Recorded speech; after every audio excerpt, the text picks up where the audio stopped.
నమస్కారం. ఈరోజు మనం యోగాలో ప్రాణాయామం గురించి తెలుసుకుందాం. ప్రాణాయామం అంటే ప్రాణ ప్లస్ ఆయామ. ప్రాణాయామం అంటే మన శ్వాసను కంట్రోల్ చేయడమే.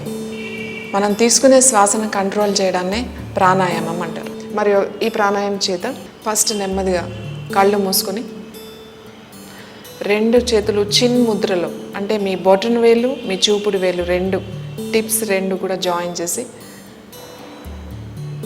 ఫస్ట్ గాలి బయటికి ఫోర్స్గా వదిలేసాయి.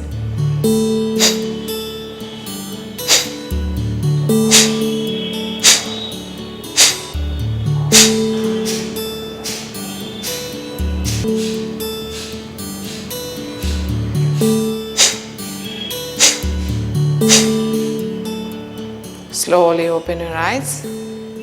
నెమ్మదిగా ఒకసారి దీర్ఘంగా శ్వాస తీసుకుని వదలండి.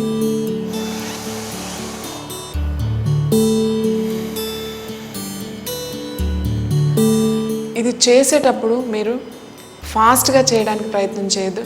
అలానే మీరు గాలి లోపలికి అంటే ఇలా చేయడానికి ప్రయత్నం చేయొద్దు. మీరు ఒక్కటే గుర్తుపెట్టుకోండి, మీ ముక్కు ఈ టిప్స్ అంటే చివరి నుంచి గాలి బయటికి వదలడానికి మాత్రమే ట్రై చేయండి. అట్లా ఫోర్స్గా మీరు ఒక 2 రోజులు ప్రాక్టీస్ చేసినట్టయితే కరెక్ట్గా ప్రాక్టీస్ చేయడం వస్తుంది. ఇది చేసేటప్పుడు ఇంకా ఎవరికైనా హెర్నియా ప్రాబ్లం ఉంటే మాత్రం ఈ కపాలభాతి ప్రాణాయామం చేయకూడదు. అలానే ఏదైనా సర్జరీస్ చేసిన ఇమీడియట్లీ ఈ ప్రాణాయామం చేయకూడదు. పెప్టిక్ అల్సర్స్ అలాంటివి ఏమైనా ఉంటే కూడా ఈ కపాలభాతి ప్రాణాయామం చేయకూడదు.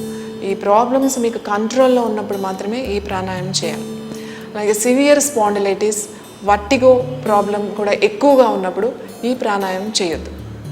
మళ్ళీ ఒకసారి ప్రాణాయామం చేసి చూద్దాం. Close your eyes.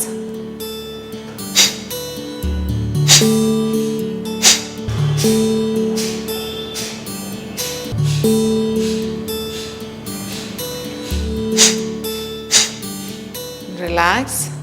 Take deep breath in and slowly breathe out.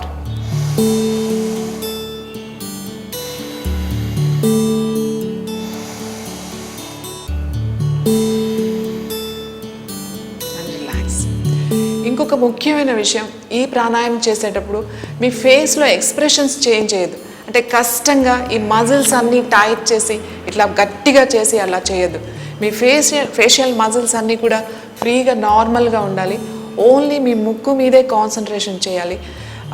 ప్రతిసారి కూడా మీ అబ్డామిన్ ప్రతిసారి కూడా ప్రతి స్ట్రోక్కి కూడా లోపలికి వెళ్తూ ఉంటుంది. సో మీ కాన్సన్ట్రేషన్ అంతా కూడా బ్రీత్ అవుట్ మీదే, అంటే గాలి బయటికి వదిలే దాని మీదే మీరు కాన్సన్ట్రేట్ చేయాలి.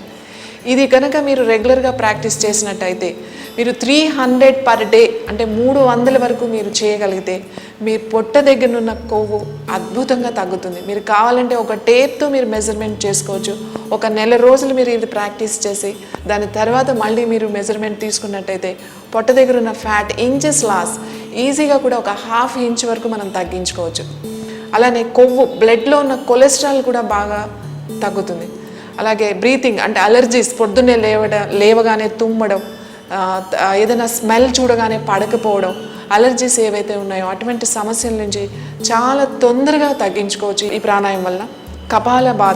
కపాలభాతి అంటేనే ఇది మన బ్రెయిన్కి ఎక్కువ ఆక్సిజన్ అంటే లైట్ వెలిగించడం, ఇది ఎక్కువ ఆక్సిజన్ బ్రెయిన్కి సప్లై చేయడం. దానివల్ల మీ కాన్సన్ట్రేషన్ అలానే జ్ఞాపక శక్తి చాలా పెరుగుతుంది. ఇందులో కాన్సన్ట్రేషన్ డెవలప్ అవుతుంది. ఒక ఏజ్ పెరిగే కొద్దీ మనకి బ్రెయిన్కి ఆక్సిజన్ లెవెల్ తగ్గుతూ వస్తుంది మనకి. కానీ ఈ ప్రాణాయామం చేయడం వల్ల ఎక్కువ ఆక్సిజన్ బ్రెయిన్ పెరగడం వల్ల ఒక ఏజ్ వచ్చిన తర్వాత అల్జీమర్స్ అంటాం, అంటే మతిమరుపు వస్తుంది. ఆ మతిమరుపు రాకుండా కూడా మనం ఇది ప్రాణాయామంలో మనం ప్రాక్టీస్ చేస్తే ఆ మతిమరుపు అనేది రాకుండా ఉంటుంది.